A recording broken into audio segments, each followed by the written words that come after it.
All right, chat. Man, it seems like the more I get older, the more What we have dealing with customers, storytime animation, bro. Let's watch, bro. Let's watch.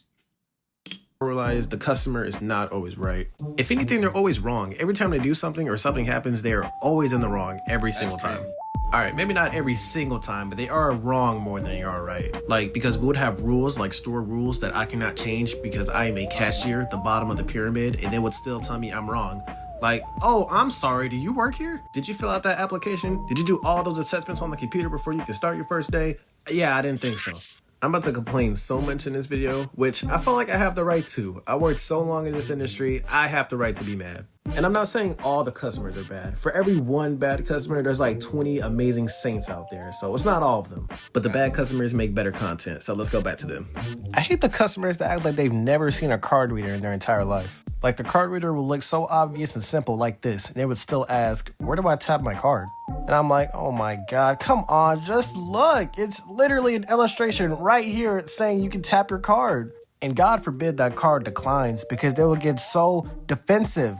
They'll be like, oh no, I have money on this card. I just went to the other store a different day. I have money. Something is wrong with your machine. You should really get that checked out. And I'm just like, dude, I'm not calling you broke. Your card is just not, like, it's just not working. And a majority of the time, their card is just locked, and they always forget to unlock it as soon as they pay. And it seems like customers, they always forget something the very last minute they're about to pay for something. Like they'll have 1,000 items in their basket, and I'll be like, all right, your total is $1,000. They'll be like, oh, okay, I forgot to grab some milk. I'll be right back. And I'll just be like, no, you can't do that. It's like 20 other people in line. What were you doing the whole time you were shopping? So I'm just standing there awkwardly waiting for them to come back. The other customers in line are getting mad and restless.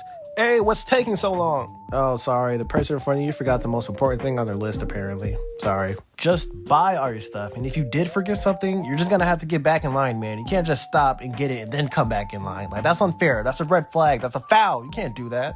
And how do people forget their cards when they walk in a grocery store?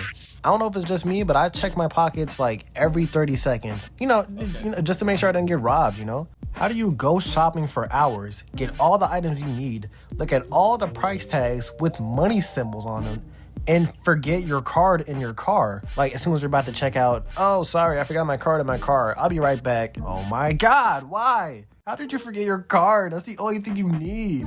Like, they be like lackadaisical, bro. Not gonna lie. I know this has happened to everybody at least once, bro. Like, you went shopping, you just forgot your card, bro. It's alright. I do that too. Bro, sometimes I'll leave the house without my wallet entirely. And I just be like, damn, I feel stranded, low key.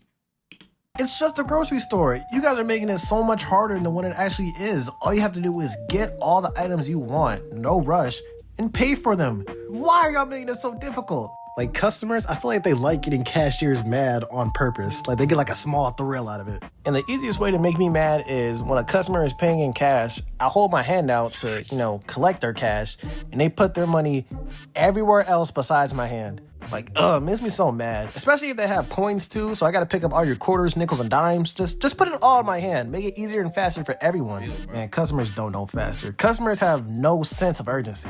I mean, like, we're in a grocery store. It's chilling there. You don't have to be the fastest. But checking out when you're in a line, come on, pick up the pace, my guy. Especially for the customers that try to talk to me for, like, ever. Because, no, I don't care that your daughter graduated. No, I don't care if your dog just died. And no, I don't care if you think the Switch 2 was overpriced. Get your money up.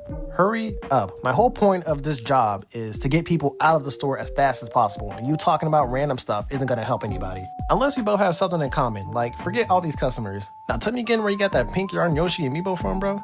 But the entitlement is by far the worst. People think just because they're spending money, they can treat you however they want you to. And it seems like customers are the meanest when they're returning items. And for our store, we had a crazy return policy. No matter how long ago you bought the item, if you have your receipt, you can get all your money back. And if you don't have a receipt, you can still get your money back, but it'll be on a store gift card. So, of course, people abuse this power. I think Bud might work at Walmart or Aldi. I don't know. But, nigga, imagine not eating like like how you just showed a watermelon. You still got the rind and shit. And you just come back and return it. That just makes you a bad human, like a bad person if you do that shit. Like you're not a good person if you do that, bro. I remember this one lady, she wanted to return like a bunch of items and she told me she didn't have a receipt. So I explained to her about our rules and how we could put all her money on a gift card. And then she kept on saying how, ugh, I don't want my stuff on a gift card. And I kept saying, well, ma'am, if you want your cash back, you're gonna have to give us a receipt. And she was like, oh, I don't have my receipt. I bought this stuff like 5 years ago. And I was like, 5 years ago? And she was like, yeah, I've been having these items for 5 years and they just all stopped working. And I was like, well, because you had them for 5 years, that's probably why. So I called a manager because I didn't know what to do, and she's telling the story to him, and he looked at all the items that she brought in and said, we've never sold any of these items that you have here. For reference, at this time, I've only been working at the store for like not even a month, so I wasn't sure if she was lying or not. And my savage manager said this to her face. He said, it looks like you bought a bunch of junk from your house and tried to get some money for it. And I was just like, oh my God, it's about to go down. Her and my manager were just going back and forth arguing while I was just sitting there watching. But after that whole situation was done and the lady had left, my manager looked back at me, sighed, and said, be ready for a lot more of that. And I was like, I'm gonna have to deal with that multiple times a day. And he was like, yeah, pretty much.